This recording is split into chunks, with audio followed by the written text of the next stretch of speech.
Selamat siang teman-teman, Bapak dan Ibu, para narasumber, Kang Denny, Bang Yanuar, Bang Eriko.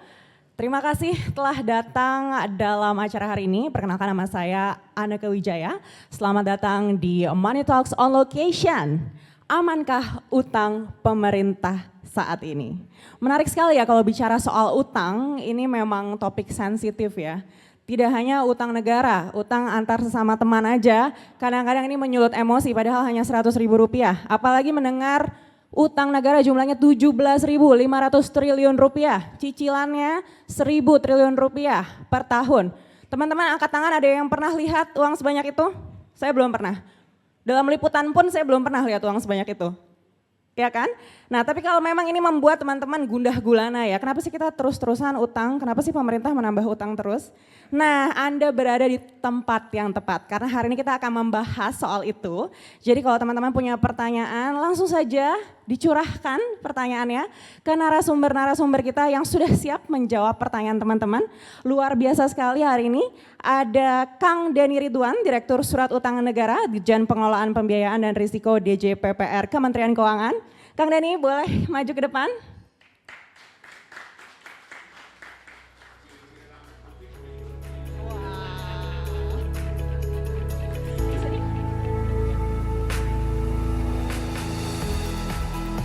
Kang Denny apa kabar? Sehat Kang Denny? Alhamdulillah baik Mbak Anneke. Luar biasa nih Kang Denny sudah siap nih dengan semua jawaban yang kira-kira akan ditanya teman-teman hari ini ya. Mudah-mudahan kita terbuka transparan kok.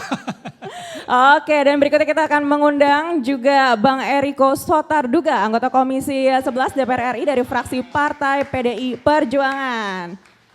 Bang Eriko, silakan Bang Eriko.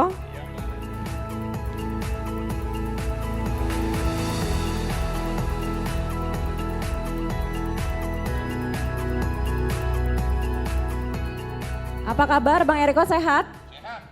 Sudah siap ya hari ini? Kalau pembawa acaranya seperti ini, terus yang ngundang Mbak Ica begitu, tegasnya bukan main, bagaimana enggak sehat kita kan begitu. Apalagi ada adik-adik dari Universitas Esa Unggul ya, sama Jayabaya begitu juga seluruh media. Kami bersyukur diundang di sini. Terima kasih. Luar biasa, boleh minta tepuk tangan ya teman-teman. Baik, berikutnya kita undang Bang Yanuar Rizky, pengamat ekonomi. Silakan Bang Yanuar.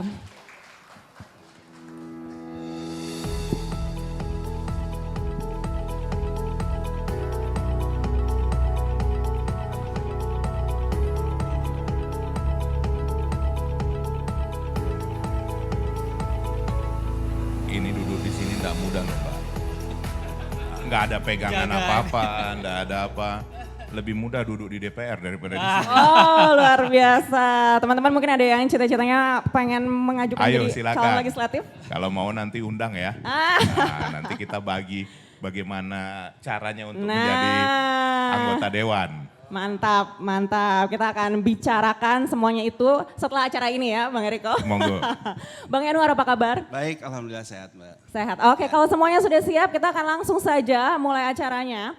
Mungkin pertanyaan pertama adalah soal utang 17.500 triliun rupiah. Ini kita tanyakan langsung ke Kang Denny ya. Ini jumlahnya masih segitu nggak sih Kang? Atau sebenarnya sudah berkurang? Karena kalau kita lihat dari cadangan devisa kemarin katanya sudah ada yang digunakan untuk bayar utang. Artinya sudah berkurang dong harusnya. Atau seperti apa? Silakan Kang. Oke, terima kasih kesempatannya Mbak Anneke. Jadi mungkin yang sekarang banyak dibahas tuh asal muasalnya statement dari mantan Wakil Presiden Pak Yusuf Kala yang kita hormati semua bahwa katanya sekarang ini utang kita levelnya paling tinggi sejak kemerdekaan. Ini statement yang benar tetapi mungkin kurang lengkap gitu ya.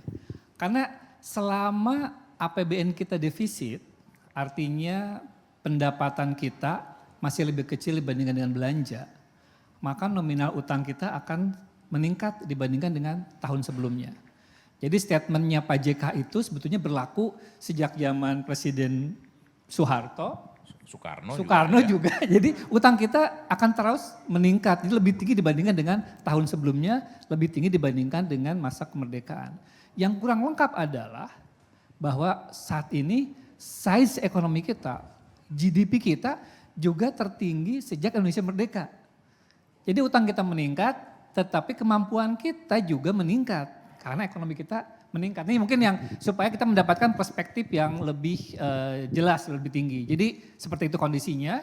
Dan kalau kita bicara masalah apakah utang kita dalam kondisi yang bahaya. Nah, kalau kita dengan Pak Yanuar di orang keuangan bicara masalah utang, maka resiko bahaya itu ketika suatu negara atau perusahaan tidak bisa membayar kewajibannya atau default.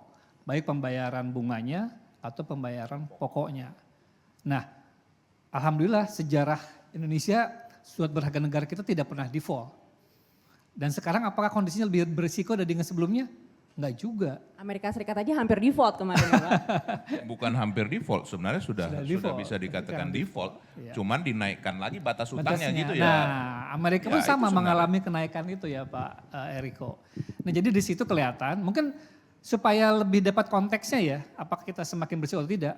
Kemarin Selasa kami menyelenggarakan lelang. Jadi teman-teman adik-adik mahasiswa, pemerintah setiap minggu, setiap hari Selasa kita mengadakan lelang surat berharga negara gantian. Antara yang konvensional minggu ini, nanti minggu depan berarti yang sukuk, yang syariah.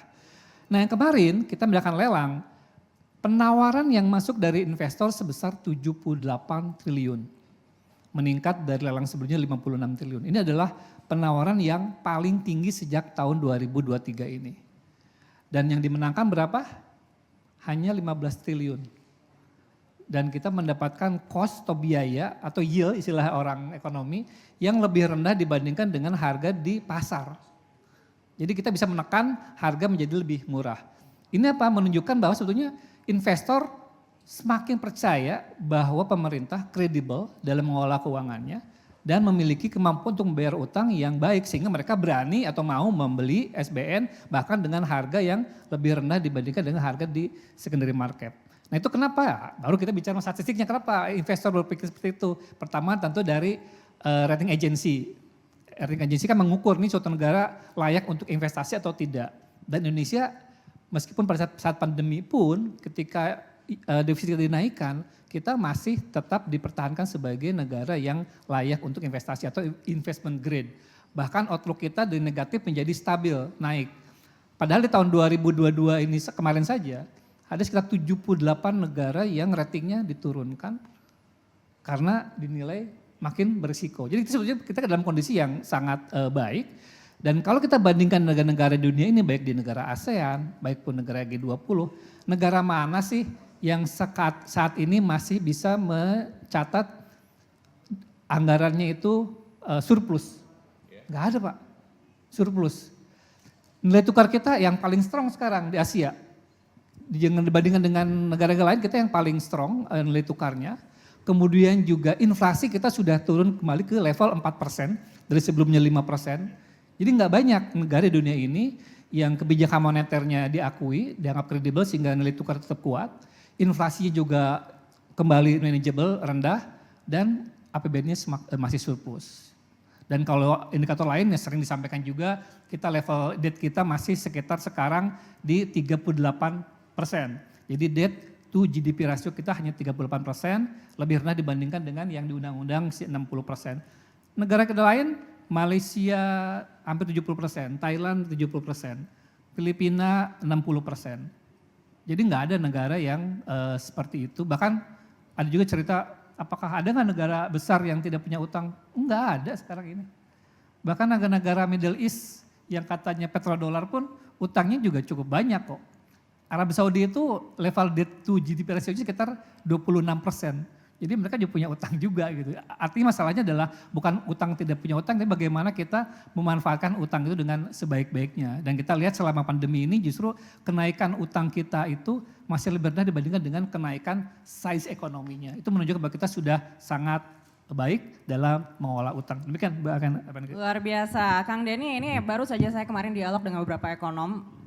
Optimistis mereka kalau di 2023 dan 2024 ini rating kita naik katanya. Harapan kita begitu, karena dengan berbagai macam tadi pertimbangan kondisi dari kebijakan ekonomi, kemudian moneter, termasuk stabilitas dari si politik, kita juga menjadi salah satu pertimbangan suatu negara ini layak atau tidak untuk mendapatkan kenaikan grading. Dan Indonesia tadi fiskalnya sangat prudent, bagus, moneter juga independen, dipercaya, dan dari sisi stabilitas politik ekonomi juga bagus, ini menjadi salah satu modal kita untuk bisa semakin maju lagi ke depannya. Luar biasa. Belum minta tepuk tangannya teman-teman? Oke, kita akan dengar dari perspektif DPR. Bang Eriko, kenapa sih DPR itu tahu kalau negara ini harus terus berutang? Perspektifnya seperti apa? Mbak Anneke dan adik-adik sekalian, ternyata lebih bagus adik-adik tadi dibuka maskernya. Ya, ternyata lebih, tadi saya hanya melihat pemakai masker hanya menduga-duga, tetapi setelah dibuka terlihat benar dan ternyata lebih baik daripada memakai masker. Kita semua sekarang kan sehat di ruangan ini ya Mbak Anneke ya. Amin. Itu doa kita. Nah adik-adik saya ingin memberikan perspektif yang berbeda ya. Memang betul berdasarkan Undang-Undang nomor 17 tahun 2003 bahwa batas dari PDB itu 60% hutang. Begitu juga dari defisit 3%. Itu kita langgar juga Mas Denny tahun COVID kemarin. Tapi kesepakatan itu semua kami jaga betul. Antara KSSK, Komite Stabilisasi Sektor Keuangan, jadi itu ada BI, LPS, ada Kementerian Keuangan dan juga OJK. Bersama kami sebagai wakil rakyat, bahwa rakyat harus didahulukan. Rakyat harus makan, rakyat harus dijamin kesehatannya, rakyat harus bisa survive. Dan itu terbukti, betul ya Mas Denny, Mbak Anneke, bahwa Indonesia saat ini pertumbuhannya tertinggi nomor 3 di dunia. Ini bukan bercanda ini, memang itu kenyataannya. Nomor 1 adalah India, nomor 2 China, dan kita 5,03% ya, kalau saya tidak salah sampai di bulan April. Saya mau memberikan ilustrasi begini. Pada saat saya waktu SD, kelas 5 SD, usia 11 tahun, itu 42 tahun yang lalu deh. Kalau sekarang tetap ABG, cuman asli baru gocap lebih dikit. Nah, saya jajan, makan mie di sekolah itu Rp25. Nah saya tanya adik-adik mahasiswa, Rp25 bisa beli apa saat ini? Jangan-jangan adik-adikku ini semua, anak-anakku ini enggak pernah ngelihat uang Rp25. Nah, kenapa saat itu Rp25 bisa begitu berharga? Pada saat itu dengan uang ratusan ribu rupiah atau bahkan 100 ribu rupiah Mbak Anneke bisa beli rumah. So saat ini bagaimana? Nah begitulah perkembangan dari nilai mata uang itu sendiri, ada pelemahan sehingga kesannya seolah-olah Mas Denny, Mas Yanuar, hutang 7.000, saya yang resmi-resmi aja ya, 7.879,07 triliun itu yang resmi. Angkanya nggak ketulungan, kita pun nggak pernah melihat, mungkin satu bangunan Penang Bistro ini pun nggak cukup juga kan begitu ya, nampung uangnya itu. Nah itu tidak terbayangkan, tetapi angka adalah apa? Angka. Bagaimana cara mengelola ini? Sama seperti adik-adik ini. Adik-adik dari jurusan apa? Manajemen. Ada manajemen? Ya, hubungan internasional ada. Dari keuangan atau akuntansi. Dek, akuntansi itu uang itu seberapa banyak pun kan perlakuannya sama kan? Betul tidak? Debit dan kredit. Nah sama. Bagaimana cara negara mengelola ini? Nah negara mengelola diawasi oleh yang namanya legislatif. Bagaimana DPR ini? Ternyata saya tidak mau mengada-ngada dan tidak mau menduga-duga walaupun nama saya Riko Sotarduga. Kenyataannya kan bagus. Kenyataannya bahwa termanage dengan baik. Dan itu dibuktikan juga bahwa Menteri Keuangan kita salah satu Menteri Keuangan yang terbaik di dunia. Itu bukan hasil kita Mas. Itu memang hasil dari lembaga internasional yang menilai. Nah, bagaimana kita mensikapin hal ini? Bahwa yang paling penting bagaimana memanage antara hutang dan kemampuan kita membayar hutang. Nah, itu sebenarnya yang paling utama. Nah, ini yang sebenarnya kami sangat apresiasi apa yang dilakukan oleh CNBC. Bahwa ini harus membuka cakrawala berpikir kita. Indonesia saat ini sudah menjadi kekuatan 10-11 besar. Terbesar di dunia. Dan tahun 2045 diperkirakan akan menjadi kekuatan nomor 4 terbesar di dunia. Sekarang berapa ininya Kang Denny, Mas Denny GDP kita? 1,2 triliun US dollar. 1,2 triliun US dollar. Itu berarti kurang lebih 18.000 triliun. 17 sampai 18.000 triliun. Lah hutangnya tadi berapa? 7.879 triliun. Secara angka hampir 40%. Itu sangat termanage. Di zaman Orde Baru, kita setiap tahun bukan SBN dan segala macam berhutang dengan siapa itu? IGGI itu. IGGI. Nah, itu belum tentu termanage dengan baik. Kalau namanya SBN, surat berhutang ya, surat berharga. Negara. Apakah adik-adik mau beli kalau itu tidak kredibel? Mau tidak adik? Tidak. Apalagi lembaga internasional tidak akan mau membeli kalau itu tidak kredibel. Nah, tadi ada masukan, kritik otokritik. Nah, bagaimana tahun 2023 yang namanya sudah menjadi tahun politik, tahun 2024. Nah, itulah. Adik-adik doakan dan support kami. Kami ingin pesta demokrasi ini tidak berlangsung seperti 2019. Berlangsung dengan riang, gembira. Karena ini pesta kita semua. Pesta demokrasi kita semua. Kita akan memilih pemimpin yang baru nantinya. Untuk meneruskan dari pembangunan yang dilakukan oleh Bapak Presiden Joko Widodo. Yang sekarang tingkat elektabilitasnya hampir 80%. Itu tidak ada dalam sejarah. Dimanapun. Nah, jadi ini yang kami rasa sangat penting, mohon doanya, supportnya, supaya kami dengan Kementerian Keuangan, dengan KSSK, OJK, LPS, BI, dapat memanage ini dengan baik. Supaya merealisasikan apa yang dikehendaki rakyat. Apa? Adik-adik ini nanti kuliah kan akan bekerja, betul ya? Nanti akan menabung, mengumpulkan uang untuk mencapai masa depan yang lebih baik.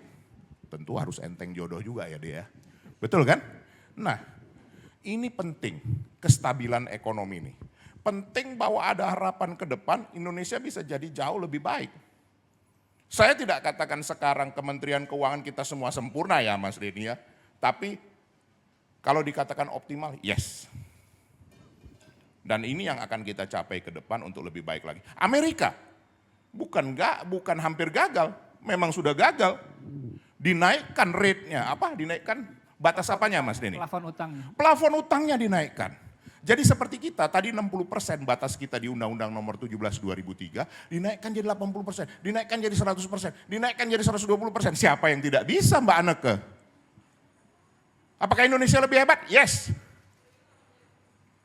Adik-adik, semua kita yang hadir di sini, kita harus bangga dengan Indonesia. Ada kekurangan? Ya. Kita akan perbaiki lebih baik. Tapi apakah kita lebih baik dari yang lain? Yes. Itu terbukti. Negara Eropa sekarang, Mas, situasinya boleh dicek. Bagaimana orang sulit untuk bertahan. Di beberapa negara Eropa saya tidak usah sebut, makan bahkan sudah 2 kali satu hari. Buat kita, terkadang kita diet untuk makan 2 kali sehari ya dia. Nah kalau mereka enggak biasa, memang karena sulitnya. Nah jadi apa dalam hal ini? Kita harus sepakat. Mari kita jaga semua ritmenya dengan baik. Kita perlu kritik otokritik dari Mas Yanuar nanti. Supaya apa?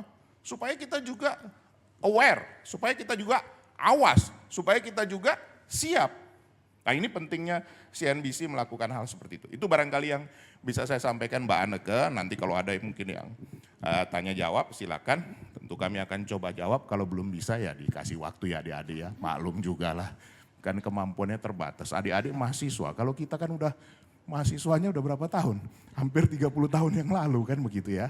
Tapi ya tentu kita bisa berbagi dari segi pengalaman yang ada. Terima kasih. Luar biasa, boleh minta tepuk tangannya teman-teman?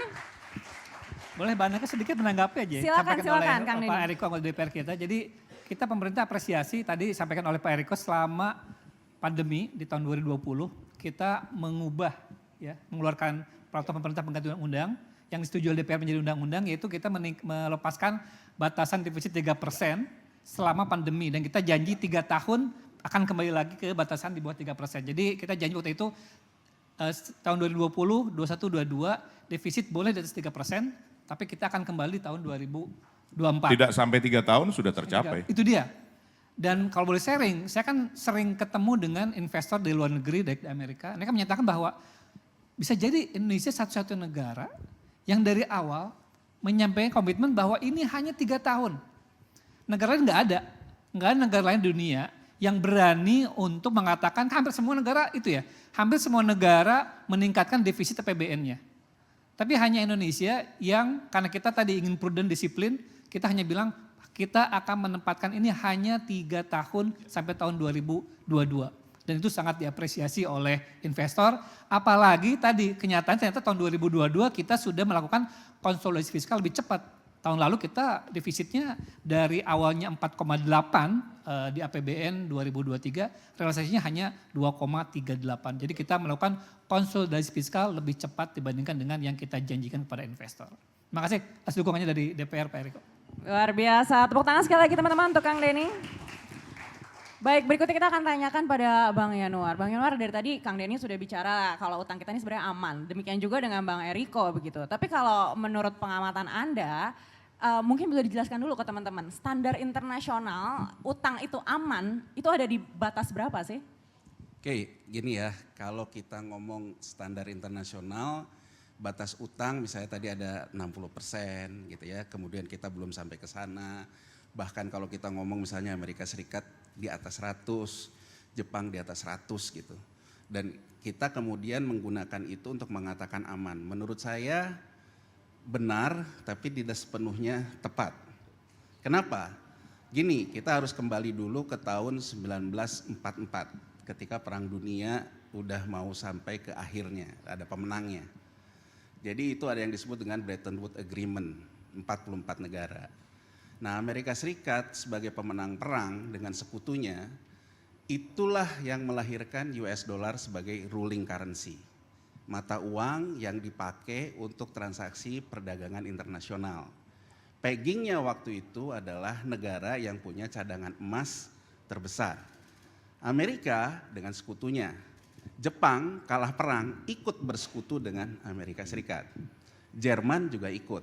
Karena Jerman ikut kalah perang, maka Bank of Berlin yang sekarang orang bilang SWIFT buat transaksi perdagangan untuk transaksi perbankan itu didirikan tahun 1930 oleh rezimnya Hitler dengan Bank of Berlin.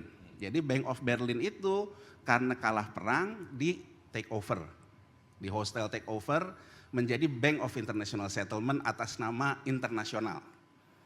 Tahun 1944 juga Bretton Woods melahirkan Bank Dunia dan IMF. Nah, di IMF ini ada yang namanya SDR untuk sebagai basket currency. Di SDR ini, ya ini dunia ini memang tidak adil, kita harus hidup dalam ketidakadilan, intinya kan begitu.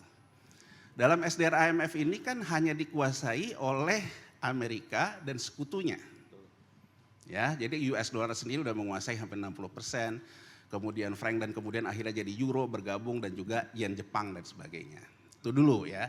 Jadi kalau kita lihat bahwa kenapa Amerika Serikat, kenapa Jepang bisa lewat dari 100, tadi Bang Eriko bilang bisa seenak udelnya aja juga melakukan over the limit, karena dia ruling currency. Ya, dia ruling currency, dia yang menciptakan uang beredar di dunia ini menjadi kepatok ke dia. Bretton Woods ini pernah gagal nggak? Gagal. Jadi kalau sekarang orang bilang Bretton Woods ini sekarang masih ada nggak? Nggak ada. By legal. Kenapa? Karena ada martial law dan sebagainya di tahun 70 ke 80 itu masa-masa bom naiknya harga minyak.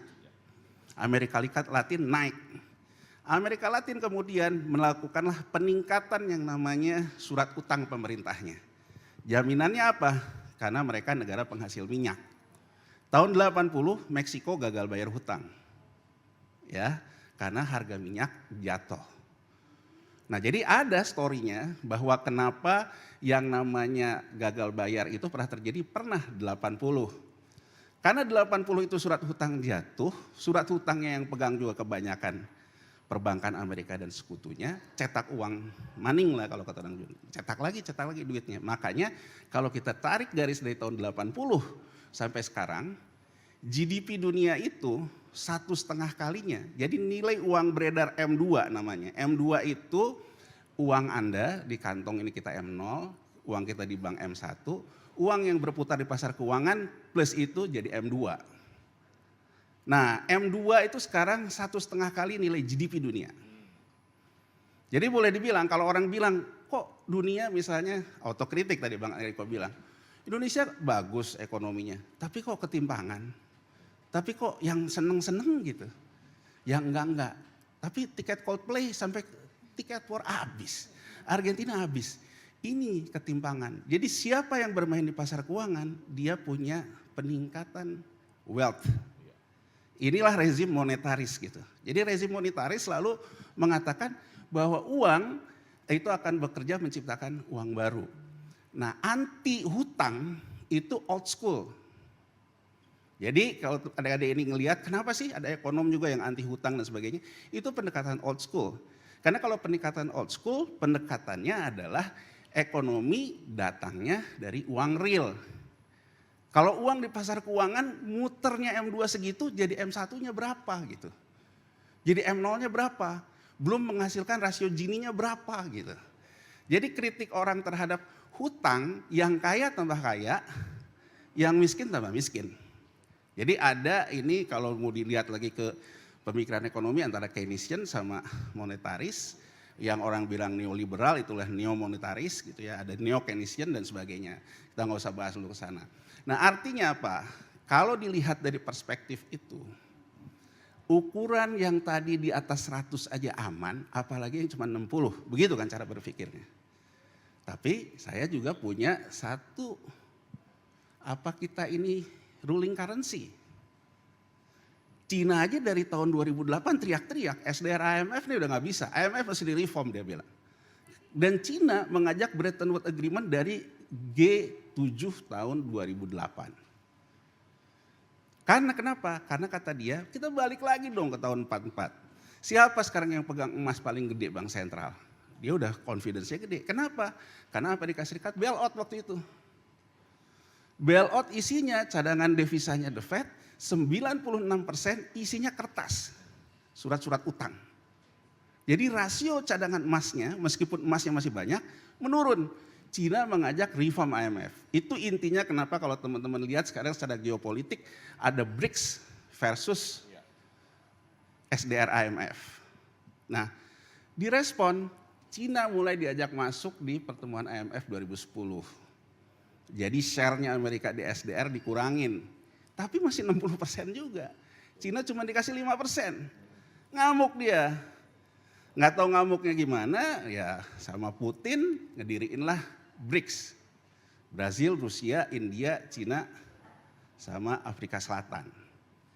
BRICS ini apa? BRICS ini cara berpikirnya mau menghostel takeover SWIFT yang dipunya sama si Bank of International Settlement. Karena soal ruling currency. Dia juga membuat waktu itu untuk penyelesaian dia yang sekarang tambah gede nih digital currency-nya Cina. Kemudian mereka juga punya SWIFT sendiri dan terbukti kan bahwa ketika Rusia dikenakan sanksi SWIFT tetap bisa hidup. Artinya BRICS sudah punya sistem lain. Nah, dalam konteks kayak gini menurut saya ini kan dua gajah lagi ribut nih. Jadi kalau ada orang bilang, wah kita dedolarisasi deh, ikut BRICS. Menurut saya cara berpikir BRICS juga monetaris juga. Ini bandar mau ngerebut bandar. Nah persoalannya dalam dua kutub ini, kalau saya lihat kan dari pemerintah kita politik bebas aktif, nggak ke kiri, nggak ke kanan gitu. Nah nggak ke kiri, nggak ke kanan ini, tapi kan ada kecenderungan. Dalam beberapa hal kita ke kiri, dalam beberapa hal kita ke kanan. Nah menurut saya konteks ketidakamanannya akan ada dalam pertarungan dua kutub ini. Nah, jadi kalau tadi dikatakan hutang kita menurut saya sepanjang tidak ada koreksi mendadak dan koreksi yang namanya kalau di pasar keuangan itu disebut dengan doomsday skenario. Skenario besar yang meruntuhkan pasar sehingga pasar itu mengerontokkan indikator-indikator makro sampai ke mikronya. Itu yang namanya doomsday skenario. Nah, saya melakukan riset dari tahun 2002 sampai 2014. Apa sih doomsday kita? Nah, doomsday kita ini sebetulnya kalau dari 2002 sampai 2008 itu kita bertumpu ke namanya SBI, Sertifikat Bank Indonesia. Makanya BI Rate memegang peranan kunci. Tapi kalau kita kembali ke undang-undang yang direform IMF tahun 99, bahwa fungsi BI itu single mandat, menjaga nilai tukar. Artinya apa? Kita dengan posisi seperti itu, tugas BI adalah menjaga inflasi. Single mandat nilai tukar, menjaga inflasi. Nah teman-teman mahasiswa di sini mesti paham. Berarti dalam konstruksi LOI IMF, memang kita tidak haram menjadi negara importir. Jadi sebetulnya kita boleh dibilang masuk ke dalam rezim monetaris. Nah cuman kalau menurut saya, mohon maaf gitu ya, kepada para pengkritik juga kadang-kadang apa yang dikritik nggak jelas gitu. Jadi maksud saya gini ya, Cina itu sebetulnya melakukan yang namanya ahead the curve, mendahului kurva. Shopping itu dia udah tahu, Asia akan kena krisis karena persoalan segala macam. Nah dia melakukanlah konsolidasi politik dan sebagainya. Sampai dia kemudian mengangkat Zhu Rongji yang jadi Perdana Menterinya, bekas Gubernur Bank Sentral. Jadi artinya apa? Dia bilang kan gini, nggak peduli kucing nggak peduli penting bisa nangkap tikus. penting bisa nangkap tikus. Kucing putih, kucing hitam yang penting bisa nangkap tikus. Jadi artinya apa? Kembali kan ke Sun Tzu kan. Kalahkanlah musuhmu dengan energi terbesarnya. Jadi Cina sebetulnya mengalahkan Amerika dengan energi terbesarnya, energi moneternya. Nah problemnya, mohon maaf nih, kita ini kadang-kadang kalau kata orang Medan tempat Bang Eriko ini, ikut air mengalir, ikut kotoran mengalir aja gitu. Jadi kemana mengalir kita ikut aja. Jadi kita tidak punya ideologi sebetulnya. Sebetulnya kita memilih hutang ini, itu bagian dari ideologi, atau bagian dari pragmatisme. Kemudian kelompok yang bertikai pun kadang-kadang hanya urusan politik lagi. Jadi kita ini tidak pernah punya guru bangsa yang sebetulnya menyelesaikan persoalan ini. Ini persoalan ideologikah buat kita? Atau persoalan pragmatis gitu. Nah kalau kembali ke persoalan pragmatis, dari tahun 2008 kantornya Bang Denny ini mengenalkanlah surat utang kita di reform total. Menjadi masuk ke era surat utang komersil. Sun, Ori dan sebagainya. Jadi diperdagangkan di pasar sekunder. BI pun kalau teman-teman lihat mengerubah pakem moneternya. Tidak lagi menggunakan SBI sebagai instrumen mengendalikan likuiditas, mengendalikan pasar uang dan juga mengendalikan inflasi. Kenapa? Teman-teman mungkin bingung, kenapa sih inflasi? Gampangnya kan gini ya, kalau misalnya sekarang ada inflasi 4%. Asumsinya itu adalah teman-teman punya duit di bank 100. Kalau ada inflasi, ya bunganya harus di atas 4% agar bisa mengkompensasi inflasi. Nah menurut orang-orang monetaris, kompensasi seperti itu nggak harus suku bunga bank. Tapi bisa juga dari aset terhadap aset, utilisasi aset. Disinilah peran instrumen surat utang menjadi instrumen moneter. Ini dulu yang harus dipahami secara baik nih. Nah sehingga pada saat itu kalau kita lihat BI pun sudah menggunakan yang namanya repo 7 days dan sebagainya. Udah tidak lagi menggunakan SBI. SBI turun banyak, kemudian konversi diambil oleh perbankan kita ke surat utang negara. Makanya kalau kita lihat tadi sebelum ini Kang Denny ngomong perbankan 25%, BI dan berapa lah sebagainya. Nah itu dari 2008 sampai 2014, volatilitas itu nilai tukar kita kalau lagi pas tahu-tahu 15.000, tahu-tahu 16.000, itu berpengaruhnya dari pendulumnya, dari pasar sekundernya surat utang negara. Itu yang terjadi. Kalau kita tarik lagi, GDP kita itu korelasinya 0,89% dari external debt. External debt itu ya Sun-nya kantornya Bang Denny, utangnya BUMN, utangnya perusahaan itu external debt. Artinya boleh kita bilang dengan korelasi 0,89, GDP kita tumbuh dari berhutang ke pihak eksternal. Nah, kalau kacamatanya kayak gini, riskan nggak? Riskan kalau kita ingat 98. Jadi kalau kita ingat 98, persoalan bukan di negara, di swasta. Swasta ini punya aset 20, di leverage sama dia. Menjadi 100, 80-nya gimana? Ngutang. Tahu-tahu nilai tukar jatuh, suku bunga pinjamannya naik, gagal dia. Akhirnya yang namanya 20 ini nggak ada artinya, leveragingnya. Adalah cerita BLBI dan sebagainya. Nah, saya ingin menyorotinya ke situ, Mbak. Kita akan bisa menjadi riskan kalau tahu-tahu nilai tukar kita itu volatilitas terlalu jauh, mengakibatkan terjadinya yang namanya hostile takeover di sektor mikro. Kalau surat utang negara gagal bayar, enggak, saya nggak percaya negara akan gagal bayar. Nah, negara itu punya kesepakatan politik. Amerika, nanti nama DPR juga, wah ini daripada gagal bayar terbitin surat utang baru aja. Nanti BI yang ngambil dan sebagainya, itu bisa begitu kalau negara. Tapi kalau swasta dan BUMN itu nggak bisa. Nah, di mana sekarang titik krusialnya? Ini yang saya selalu tanyakan gitu. Asing nggak pegang banyak, tapi kenapa pasar sekundernya, pricingnya asing yang mengendalikan, sehingga dia mengendalikan nilai tukar. Nah, jadi saya di balik kritik saya ada juga pujian saya. Jadi ketika tahun 2011 tapering off quantitative easing the Fed, itu sebetulnya terjadi gejolak. Jadi volatilitasnya naik, kemudian nilai tukar kita naik, karena perbankan juga ada beberapa yang turun karena surat utang harganya turun dan sebagainya. Tapi kemudian Menkyu waktu itu Hatip Basri, dia di G20 bilang bahwa ini kan nggak bisa begini dong, nggak bisa seenaknya aja tapering off. Sampai akhirnya Yellen yang sekarang Menteri Keuangan Amerika, dia bilang di kongresnya bahwa kita harus jeda terhadap posisi tapering off ini karena ada 5 fragile countries, Indonesia, Turki, dan 5 lah Brazil yang terkena dampak tapering off kita di quantitative easing. Di situ kita ketolong tuh. Ketolong, kemudian naik. Nah kemudian 2016 datanglah Trump. Trump bilang, Trump ini kan orangnya seperti itu. Jadi dia beda sendiri kan. Nah muncul lagi lah yang namanya quantitative easing di 2016. Yang namanya fragile countries tadi, mata uangnya menguat semua. Nah waktu itu kalau teman-teman sekarang googling 2016, rapat Dewan Gubernur BI itu diserang juga sama banyak orang. Karena dia menstop yang namanya rupiah di 14.600. Sementara lira udah sampai ke penguatan yang dalam. Orang bilang, oh ini BI nahan nih, BI-nya cari duit. Terserah soal itu, tapi kalau saya punya pandangan, karena BI tahu situasi hari ini akan terjadi. Kalau volatilitasnya dibiarin terlalu tinggi, maka bebannya terhadap mitigasi resikonya akan berat. Jadi artinya apa? Dia tahan di 14.600.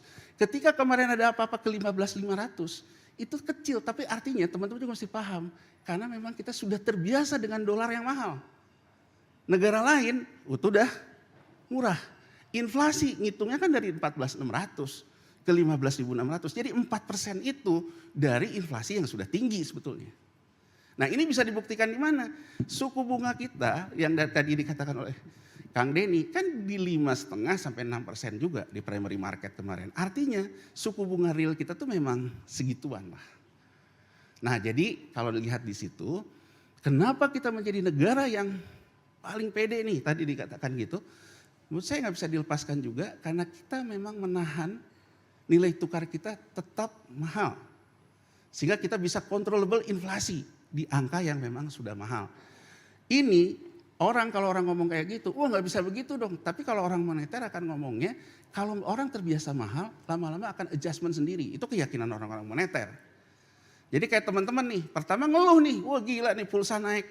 Tapi kalau naik itu dibiarkan, kalau menurut orang-orang moneter, teman-teman akan punya penyesuaiannya sendiri. Itu keyakinan orang moneter gitu. Jadi kita ini sebetulnya kenapa sekarang ini udah terbiasa, tapi catatan saya Pak Eriko dan Pak Denny, jangan lupakan di angka mahal ini ada semakin orang yang terperosok ke bawah. Jadi kalau kita sekarang bicara kepada rakyat kebanyakan, mungkin yang kita omongin kayak gini juga nggak paham. Tapi buat orang yang pegang portofolio, ya kita tinggal follow the market aja, ikutin arusnya. Nah di sini bicara surat utang, kita jangan lupa juga dengan perannya terhadap belanja. Jadi kalau menurut saya, surat utang yang sehat juga harusnya meningkatkan tax ratio yang meningkat. Ya ini kritiknya. Nah jadi saya ingin menutup ini mungkin untuk diskusi nanti. Amankah kita? Menurut saya sepanjang tidak ada doomsday skenario nggak akan ada apa-apa, santai aja. Ya kan, cuman persoalannya kita mungkin akan ada persoalan yang di bawah tambah bergemuruh. Lihat Amerika Serikat. Walaupun negaranya bisa selesai segala macam, sekarang kebalikan loh. Negara lain travel warning ke Amerika.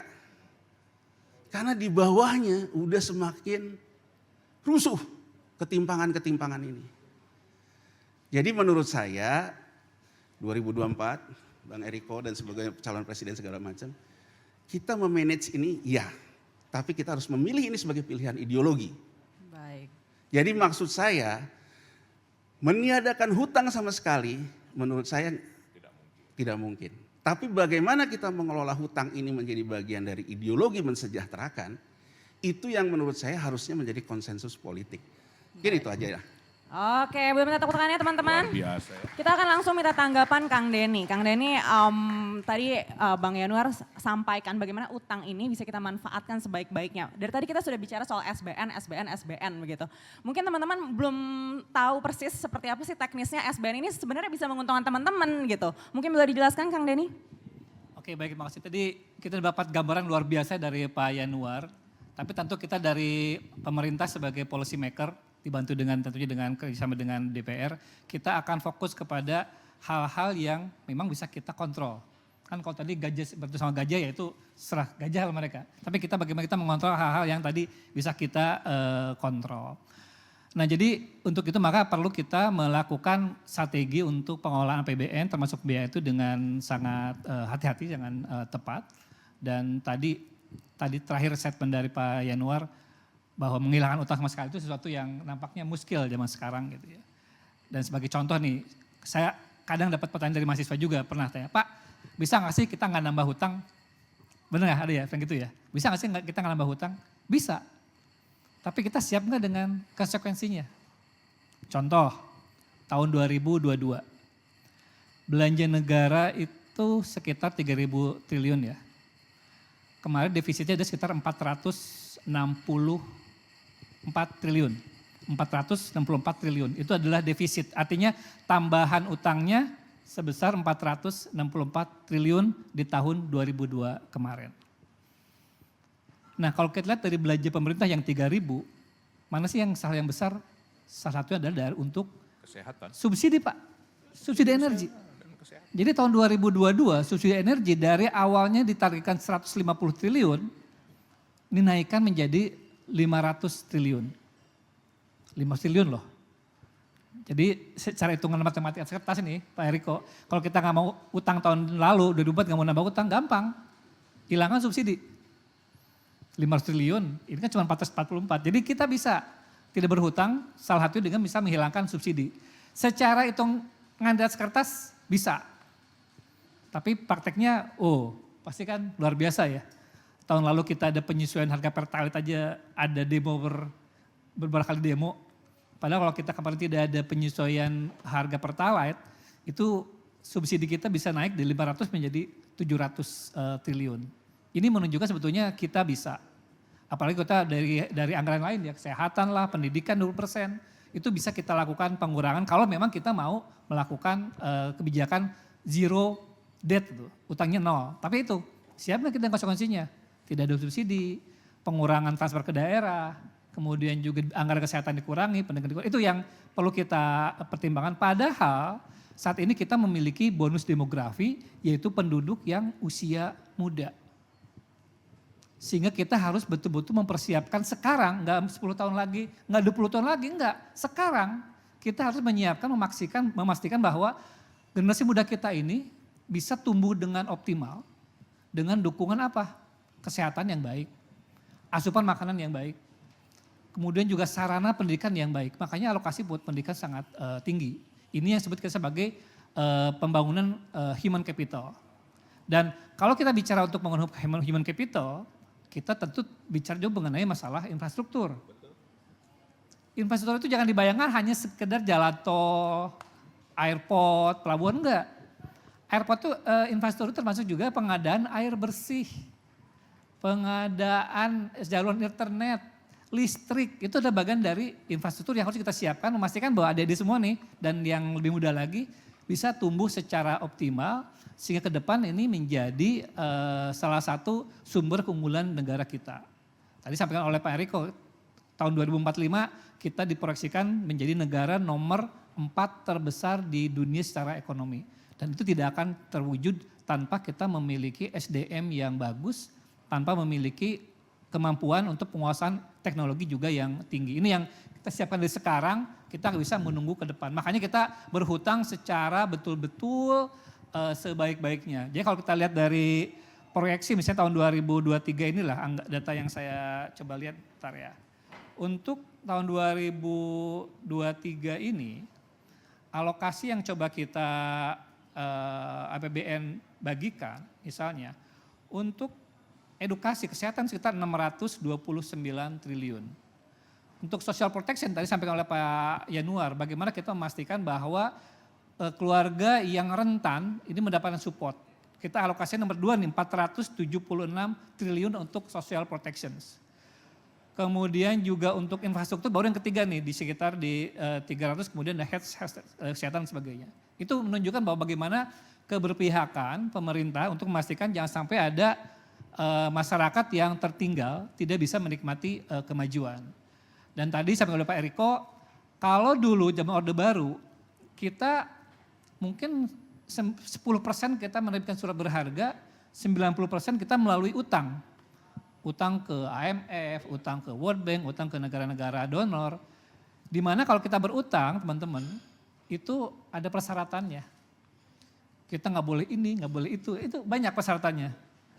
Tapi beda dengan kalau kita menerbitkan SBN. Nah sekarang ini 90% pembiayaan APBN kita berdasarkan dari penerbitan surat berharga negara. Hanya 10% yang dari utang. Artinya apa? Secara bicara masalah kemerdekaan, independensi, kita lebih merdeka. Kita lebih independen menentukan kemana arah kebijakan kita, karena kita tadi tidak ada persyaratan dari negara-negara yang memberikan utangan kita terkait dengan arah kemana ekonomi kita. Dan tadi makanya dengan SBN kita ini kita bisa mengoptimalkan penggunaannya. Jadi surat berharga negara itu teman-teman ada 2 jenis ya secara umum. Kalau tadi tanya dari Mbak Anneke, ada yang syariah, ada yang konvensional. Nah sekarang ini komposisinya untuk yang konvensional sekitar 63-70%. Sisanya adalah untuk yang syariah. Nah yang menjadi catatan Pak Yanuar bagaimana supaya yang bisa menikmati portofolio surat ini jangan hanya orang-orang kaya. Iya kan? Makanya pemerintah kemudian juga menerbitkan selain SBN yang dijual kepada wholesale, artinya kepada lembaga-lembaga yang besar, perbankan, asuransi, dan juga investor besar, kita juga tawarkan kepada nasabah kecil. Masyarakat umum. Masyarakat umum. Kita namanya SBN retail, surat berharga negara retail. Ada yang konvensional, seperti ORI, obligasi negara retail, ada juga yang SBR, surat berharga retail, ada yang syariah, ada yang sukuk retail, ada yang sukuk tabungan.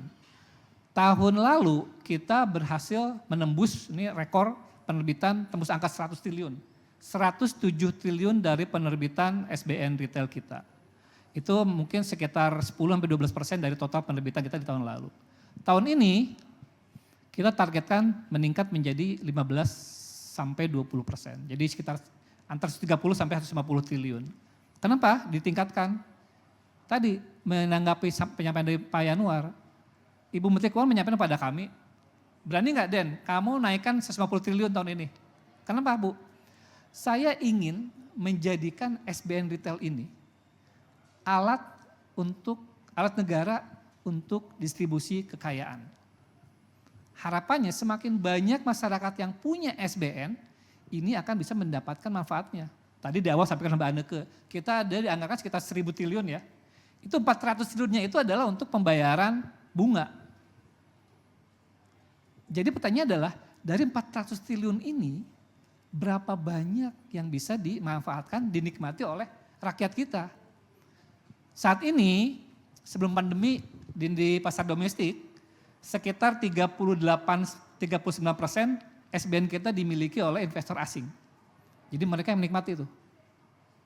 Sekarang tinggal ke level 15%. Jadi 85% SBN kita dinikmati oleh investor domestik, baik yang lembaga maupun yang individu. Jadi dari 400 triliun itu yang menikmati siapa? Ya kita-kita juga. Paling besar adalah perbankan, sekitar 20%. Karena itulah ketika masa pandemi tahun 2020 sampai tahun 2022, ketika ekonomi sedang stop, ya kan, karena nggak ada pergerakan, perbankan tidak bisa menyalurkan kredit, kemudian juga yang punya kredit nggak bisa bayar, Sehingga pemerintah kemudian juga memberikan melalui APBN ya, memberikan support kepada perbankan dengan penangguhan biaya, penangguhan pembayaran, kemudian juga diskon terkait bunga, itu agar perbankan bisa tetap hidup. Dan apa yang dilakukan perbankan kemarin atas dana yang mereka miliki adalah dengan menginvestasikan di SBN kita. Makanya perbankan masih punya uang, keuntungan untuk membayar para penabung. Perbankan itu masih bisa punya uang untuk membayar para penabungnya dengan berinvestasi di SBN. Nah pertanyaannya adalah, ini teman-teman yang individu bisa nggak beli langsung? Karena kalau lewat perbankan, pasti kan perbankan ngambil fee dong, ya nggak? Contoh nih sekarang, kalau teman-teman naruh uang di simpanan, simpanan, paling bunganya nggak nyampe 1% tuh, di bawah 1%. Tapi kalau naruh di deposito mungkin bisa antara 2,5 sampai 3% bunganya. Tapi kalau uang yang sama, tidak melalui bank, langsung dibelikan SBN retail, Anda bisa mendapatkan bunga sekitar 6%. Makanya betul tadi disampaikan oleh Pak Yanuar, kalau masyarakat tidak teredukasi secara finansial untuk bisa berinvestasi secara optimal, maka akan ketinggalan. Yang kaya makin kaya, yang miskin makin susah. Makanya kita buka kesempatan untuk beli SBN retail. Emang murah Pak? Berapa coba minimal investasi SBN retail? Tahu nggak? Boleh angkat tangan yang tahu? Yang tahu? Sebesar 1 juta rupiah saja. Jadi seharga sepatu sneaker udah bisa beli SBN retail. Makanya ketika kalau kita lihat teman-teman ya, setiap kali kita menerbitkan SBN retail, ada sekitar 4.000, 5.000 investor yang beli hanya sebesar 1 juta rupiah. Dan ternyata dulu kalau kita lihat datanya itu generasi Z loh. Anak baru lulus SMA mungkin ya, mungkin yang baru kuliah, itu sudah mulai berinvestasi meskipun awalnya dari 1 juta. It's okay. Karena harapan kita adalah setelah paham, ngerti, tahu manfaatnya. Ketagihan. Nanti seiring bertambahnya waktu, bertambahnya penghasilan, nanti alokasi untuk investasinya pun menjadi semakin besar. Sehingga harapannya ke depan, semakin banyak rakyat Indonesia yang punya SBN retail atau SBN. Sehingga kita di satu sisi punya kemandirian dalam pembangunan dan masyarakat pun bisa mendapatkan manfaatnya. Ini yang sering kita lihat misalnya benchmarknya adalah Jepang. Tadi yang Pak Yanuar, Jepang itu debt to GDP rasionya sekitar 250%. 250%. Kita hanya 38%. Tapi Jepang itu kenapa kelihatannya aman? Karena ya itu sebagian besar 90% SBN-nya Hutangnya sama rakyat. dimiliki oleh masyarakatnya sendiri dan oleh para investor retail. Jadi mereka begitu melihat APBN-nya menganggarkan sekian triliun misalnya untuk pembayaran bunga, di otaknya adalah gue dapat berapa dari situ. Gitu. Jadi apa yang pemerintah alokasikan untuk pembayaran bunga di APBN itu bukan sesuatu yang hilang, bukan hilang di langit.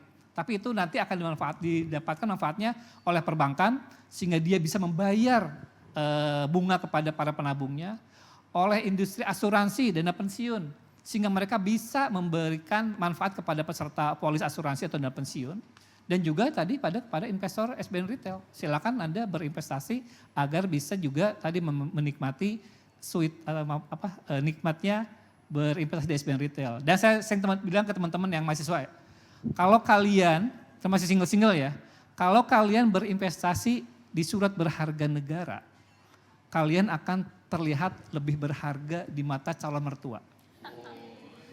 Kenapa? Ini pengalaman ya? Iya betul, kenapa? Karena keuangan negara jadi bantu, apalagi keuangan mertua, gitu. Itu Mbak Anega. Kalau saya di sini agak kurang sependapat saya. Berarti kriteria calon mantunya Bang Eriko beda nih ya, bukan punya Kan SBN. adik-adik ini justru harus mencari calon yang memang menyimpan SBN retail yang banyak, ya kan? Bukan adik-adik ini yang menyimpannya untuk calon suaminya. Kira-kira begitu ya, Ade ya? Betul. Mantap koreksinya. Jadi begitu. Jadi kalau Anda berinvestasi di sana, sebetulnya fiturnya gampang karena seperti kita kalau beli di e-commerce, tinggal daftar, registrasi, tinggal modal. Yang penting punya nomor rekening bank dan punya NIK, udah Anda bisa daftar, bisa berinvestasi dan nanti hampir sama seperti deposito, Anda akan mendapatkan transfer secara bulanan, tiap bulan nggak dapat. Kenapa transfer ini penting? Karena seperti mencari jodoh loh teman-teman ya, seperti jodoh. Katanya yang bisa memberikan harapan itu akan kalah dengan yang bisa memberikan kepastian, betul nggak? Betul kan?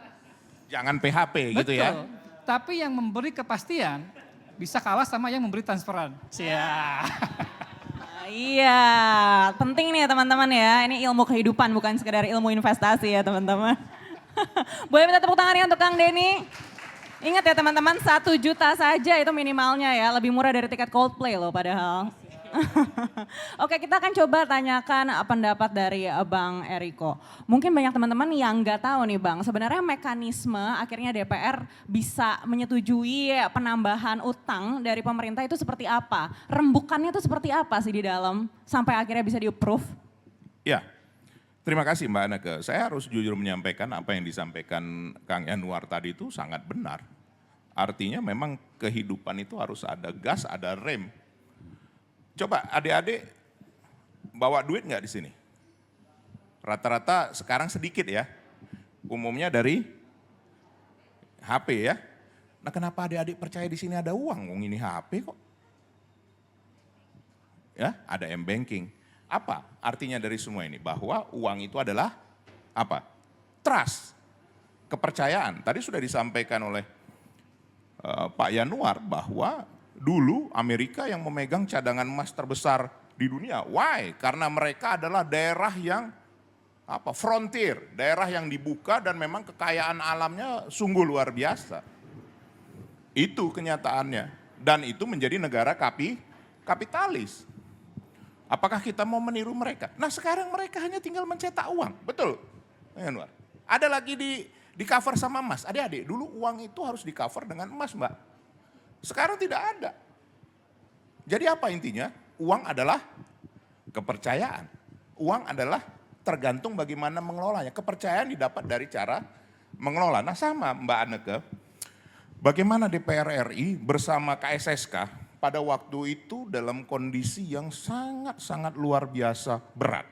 Untuk memutuskan yang namanya burden sharing.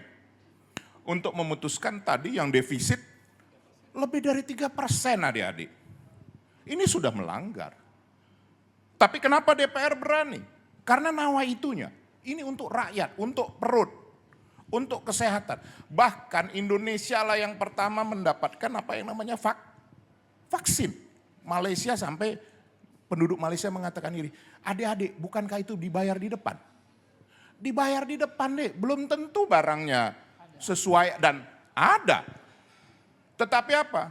Maaf. Termasuk kami, PDI Perjuangan, Ibu Ketua Umum memerintahkan, kita dahulukan ini. Apapun resikonya, kepentingan rakyat menjadi nomor 1. Itu tadi menjawab Kang Yanuar, bahwa ideologi, bahwa rakyat yang diutamakan di sini.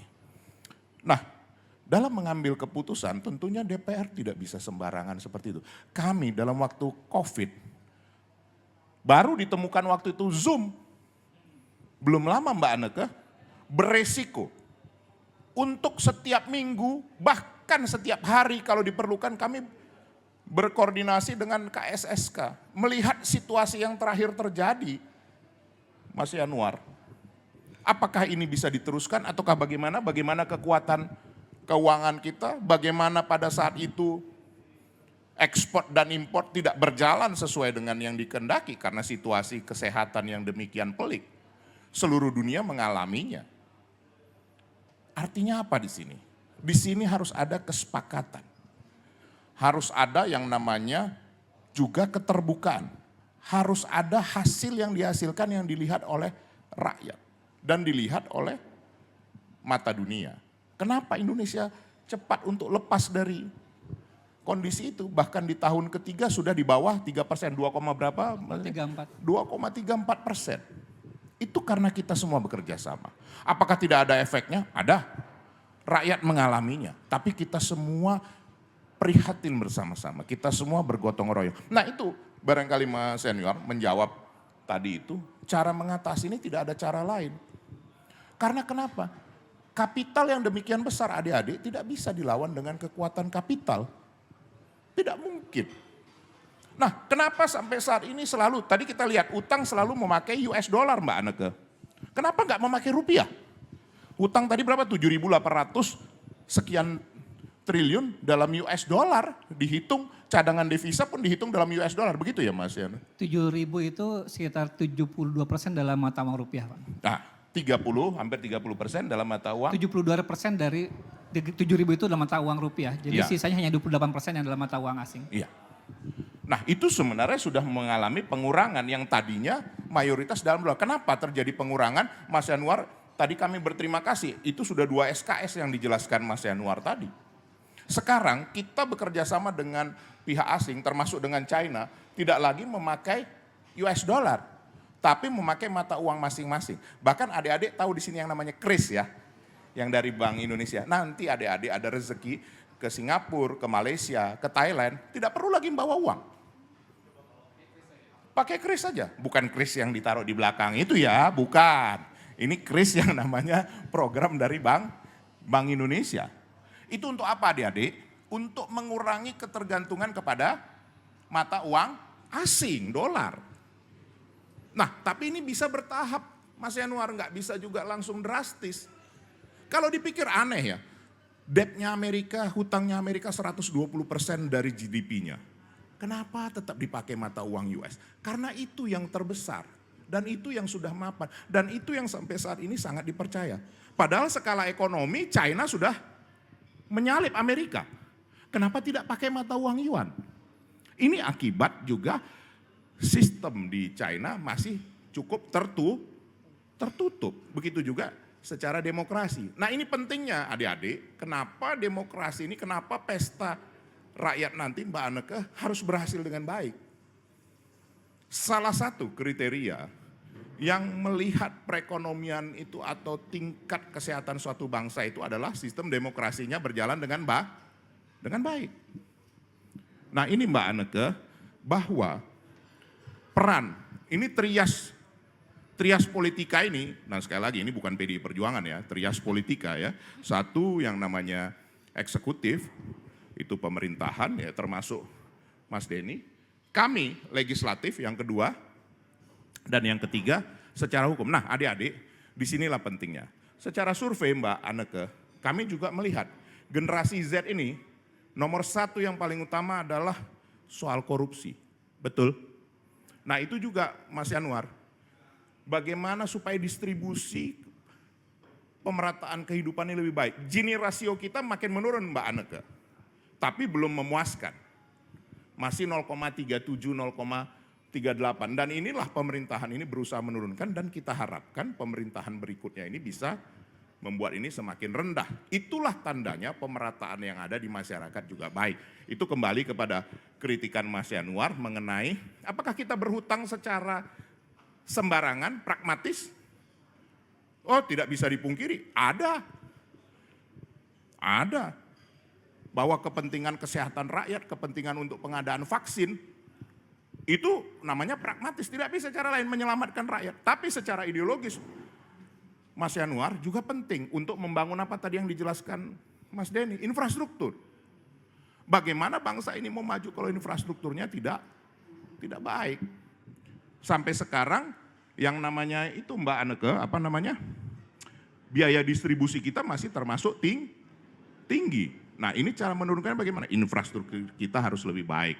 Nah ini saya rasa yang memang kami tentunya harus bersepakat dengan pemerintah, dengan tadi yang saya sampaikan trias politika, dan tentunya masukan dari para pengamat, kritikan otokritik ini penting sekali.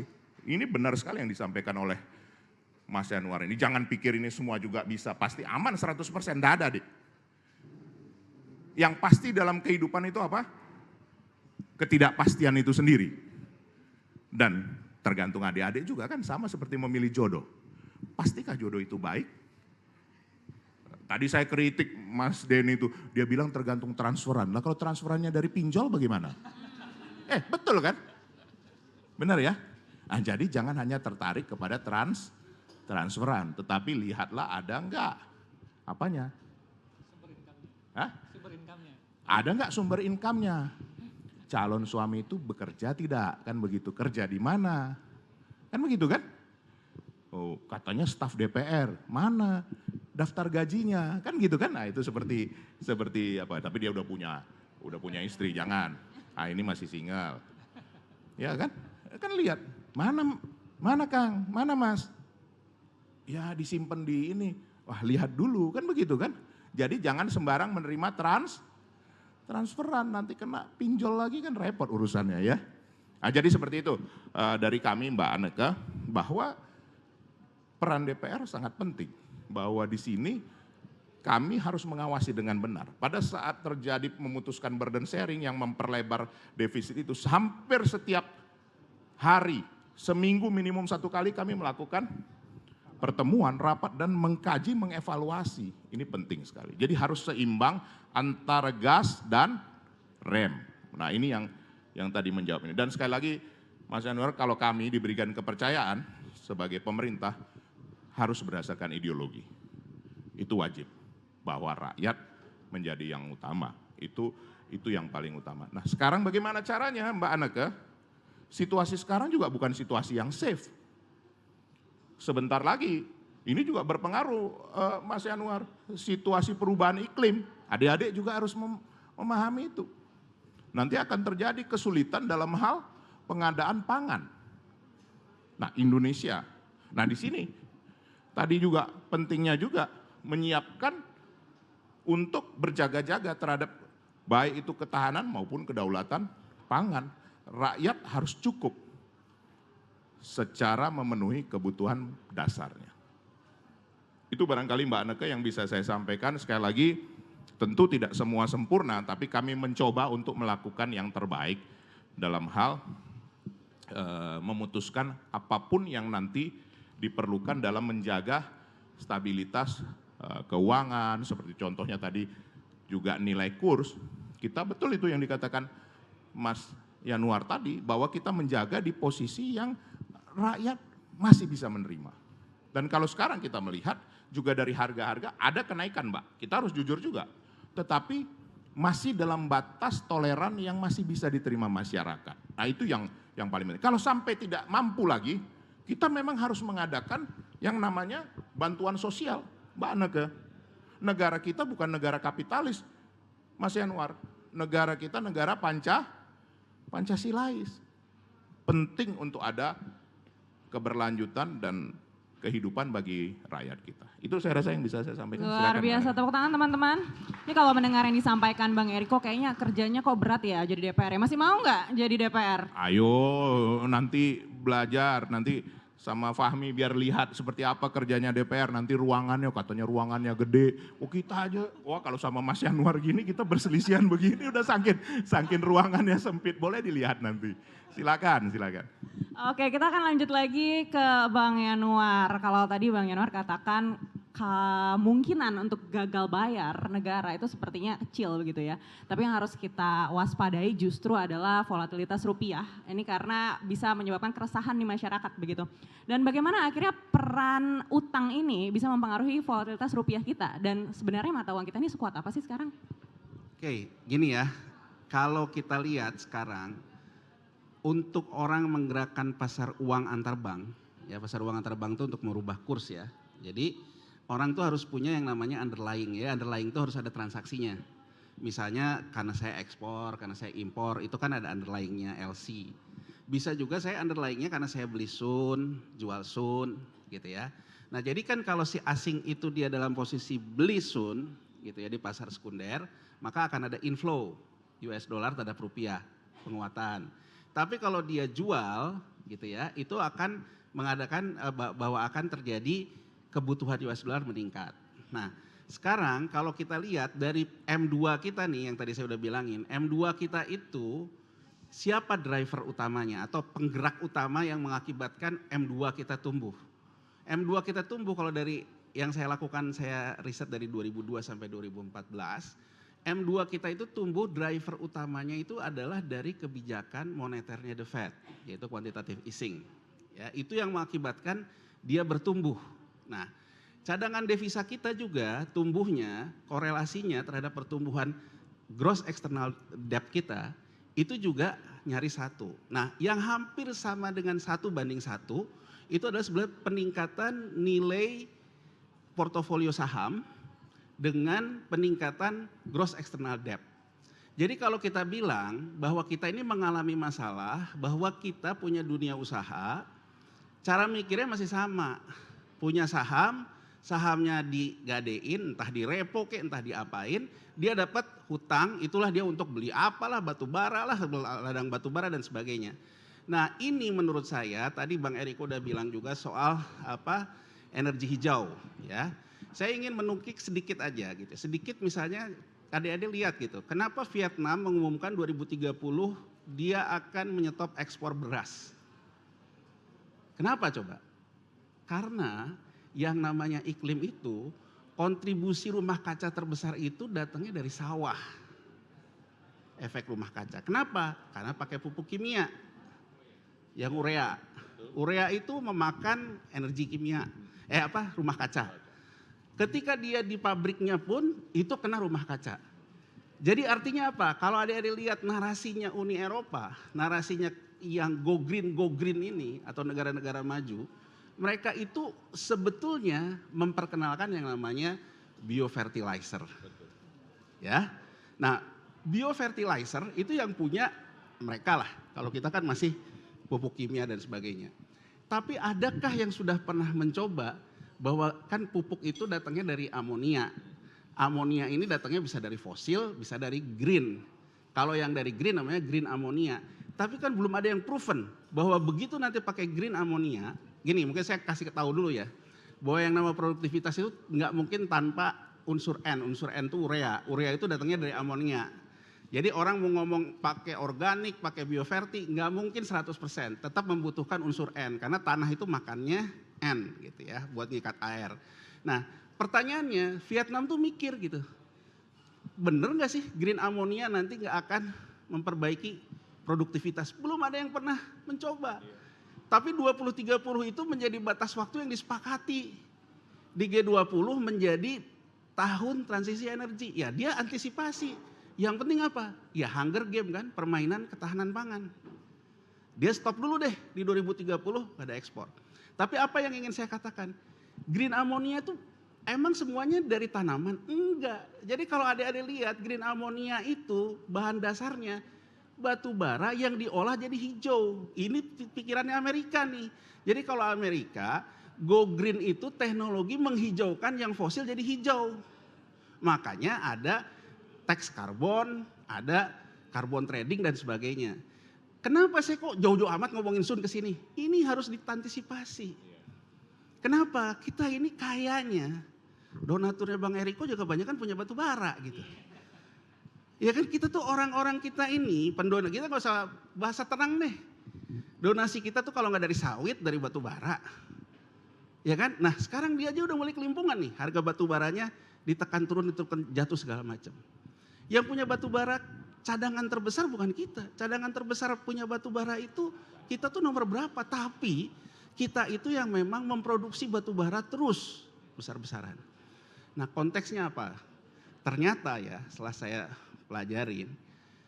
Green ammonia itu kebanyakan akan bersumber dari menghijaukan batu bara. Menjadi gasifikasi batu bara. Nah dalam konteks geopolitik.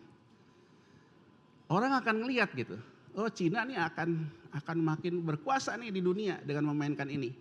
Ada pernah kepikir nggak? Sebenarnya pengusaha batu bara kita kebanyakan jualnya ke Amerika, duitnya dari Cina nggak? Enggak, duit dia dari yang pernah dibilang yang selalu jadi ledekan tuh kalau di TikTok kan, 11 triliunnya Pak Jokowi. 11 triliunnya Pak Jokowi ini kan uang-uang mereka yang ditaruh di perbankan luar. Di Cina enggak. Di Swiss, di Amerika dan sebagainya. Ada kebayang nggak kalau pikiran nakalnya udah keluar, gua jatuhin aja deh, gua take over tuh batu baranya. Nah ini akan terjadi tsunami juga gitu, karena dia juga rata-rata donatur politik. Nah kalau udah kayak gini, dia untuk menggerakkan rupiahnya pakai apa? Ya pakai surat utang negara. Jadi kalau tadi saya ambil contoh, Kang Denny mengatakan, waktu sebelum pandemi 39%, sekarang 15%. Asing keluar, kenapa?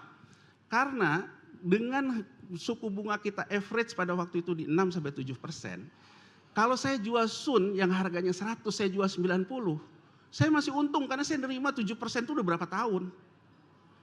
Jadi dari sisi balance sheet saya tuh udah 7% kali 10 tahun udah 70, tambah saya dapat uang tunai 90, ya saya dapat 150 gitu. Makanya rupiahnya kena. Tapi kenapa kita tidak lebih buruk dari negara lain? Itu yang saya bilang.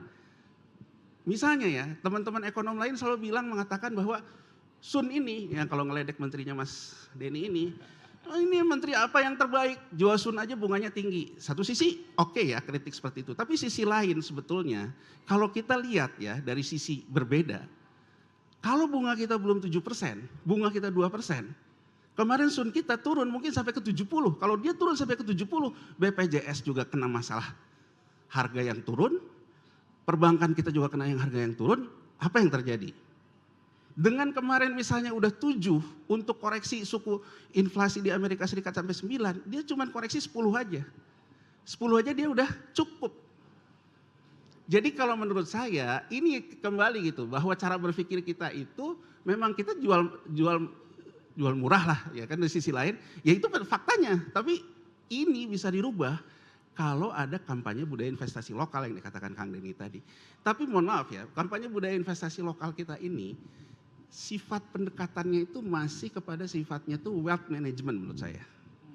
Jadi pendekatannya itu adik-adik misalnya Anda punya duit 1 juta di bank, kalau Anda nabung 2%, beliin SBN retail atau sukuk tabungan atau apa yang tabungan retail 5,8, Anda punya kelebihan loh 3%.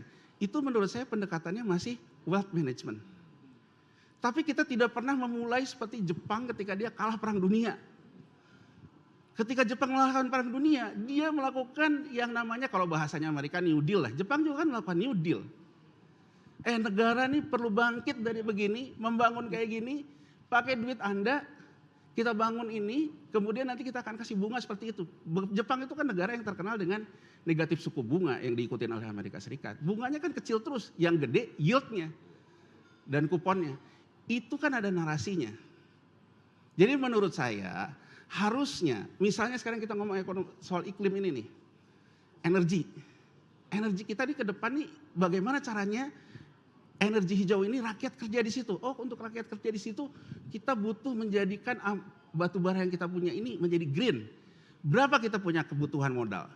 Kenapa nggak diterbatkan Sun khusus itu, earmarking gitu ya. Jadi Sunnya memang diproyeksikan memang untuk itu.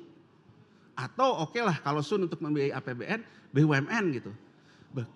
BUMN terbitkan itu. Nah terbitkan itu dan kemudian menurut saya ini yang harusnya sebetulnya kita itu merindukan adanya dream team itu dalam artian teknokrat. Jangan semuanya monetaris gitu. Jadi menurut saya di lapangan banteng ini Bu Sri Mulyani itu harus ada lawannya. Lawannya di kabinet, lawan yang sehat maksud saya.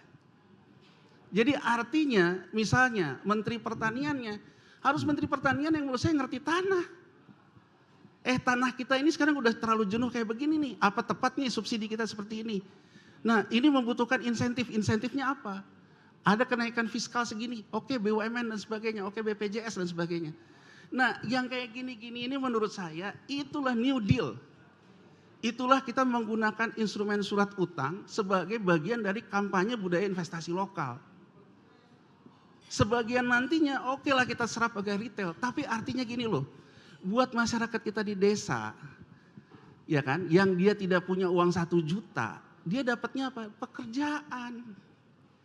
Jadi Anda, anak muda kota yang punya 1 juta dari orang tuanya, invest. Tapi bagaimana negara memastikan uang dari kota ini menjadi pekerjaan buat bonus demografi di desa. Nah sayangnya nih kita nih dalam pilpres besok ada nggak nih debat kayak gini nih. Teknokrat seperti ini. Kita kan selalu ngomong, wah saya nggak akan berutang. Padahal bullshit juga gitu. Ya kan jadi artinya maksud saya, ini menurut saya akan jadi tantangan PR buat presiden berikutnya. Dan terutama saya setuju nih sama ketua fraksinya Bang Eriko. Korea ini kan diurusnya sama partai aja kan gitu kata dia kan. Jadi artinya menurut saya ini harus ada di para ketua umum partai. Nah artinya kita hindarilah jadi bangsa yang korup secara kebijakan. Jadi harus ada insentif dan disinsentif gitu. Dan harus dipastikan antara uang investasi ini mengalir menjadi pekerjaan untuk orang yang tidak punya kemampuan investasi. Itu menurut saya baru yang namanya investasi yang sehat. Jadi itu sih kalau menurut saya Mbak. Jadi artinya bahwa saya sih ngelihatnya bahwa ini harus kita tata ulang gitu. Dan terutama begini ya, menurut saya tuh gini loh. Ya saya paham sih bahwa kabinet itu bagian dari portofolio politik dan sebagainya. Tapi menurut saya gini loh, ada hal-hal tertentu yang menjadi quick win bangsa.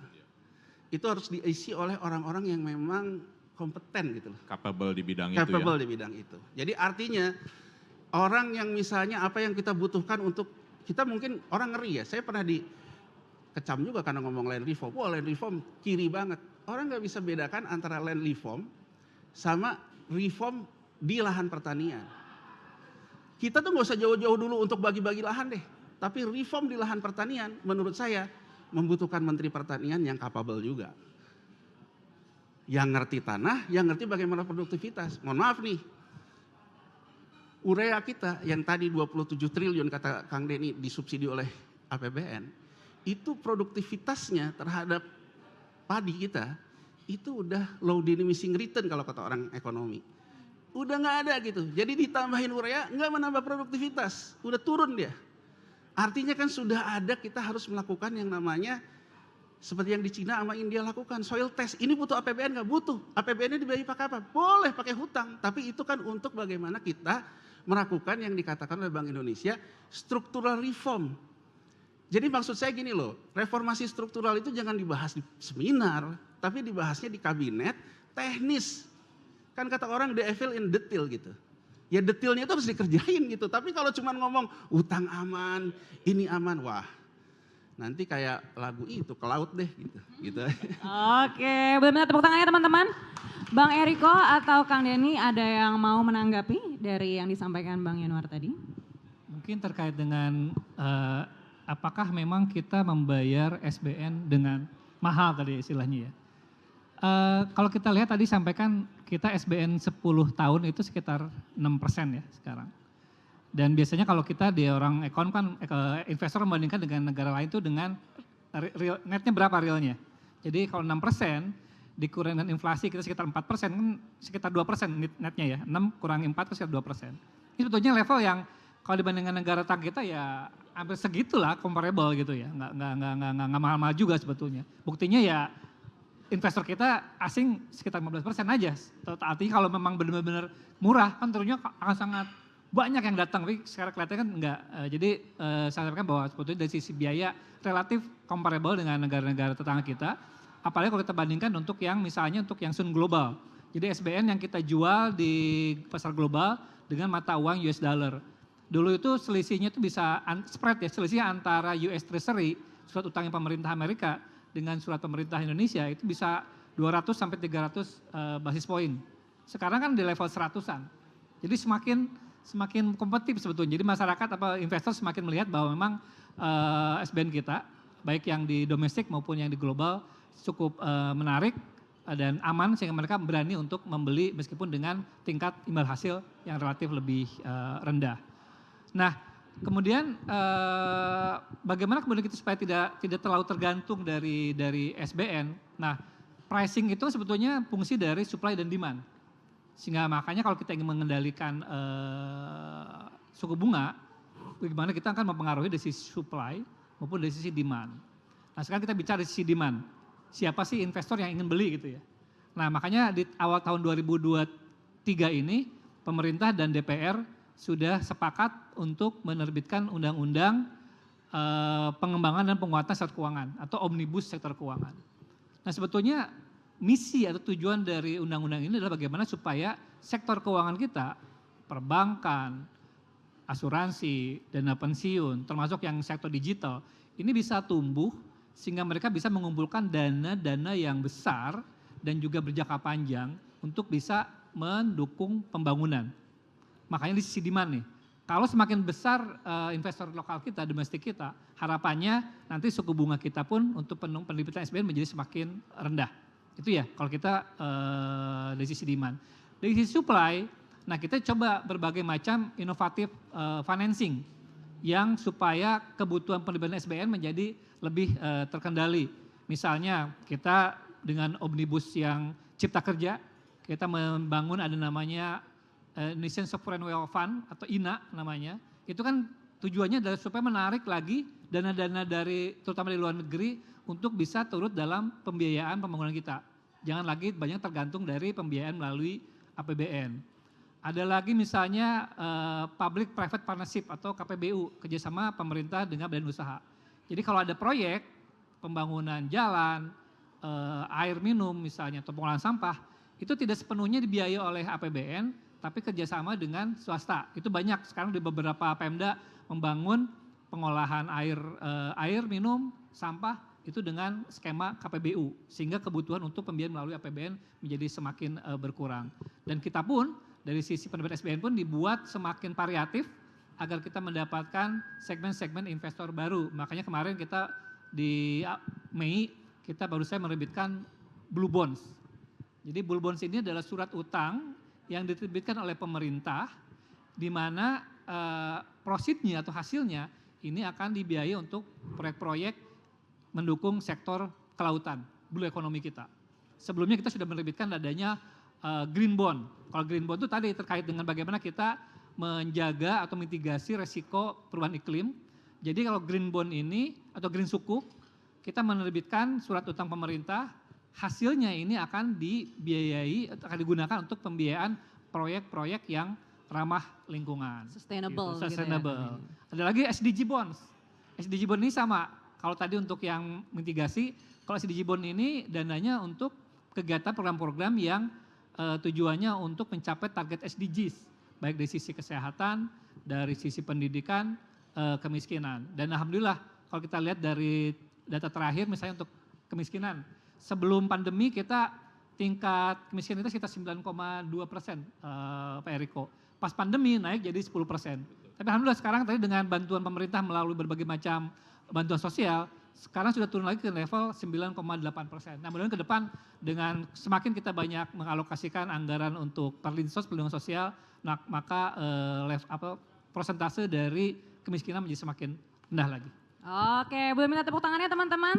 Terima kasih narasumber-narasumber kita, hebat sekali diskusi kita pada hari ini. Semoga ini juga bisa menjadi pelajaran bagi teman-teman yang ada di sini ya. Kita bisa menyimpulkan dari diskusi kali ini, tidak apa berutang asal Anda mampu membayar. Yang lebih penting adalah bagaimana memanfaatkan utang agar optimal dan berguna untuk menaikkan kualitas kehidupan berbangsa dan bernegara. Boleh minta tepuk tangannya sekali lagi, saya undang seluruh narasumber untuk bangkit berdiri. Sekali terima kasih Kang Denny, Bang Eriko dan juga Bang Yanuar. Kita boleh foto bersama di sini.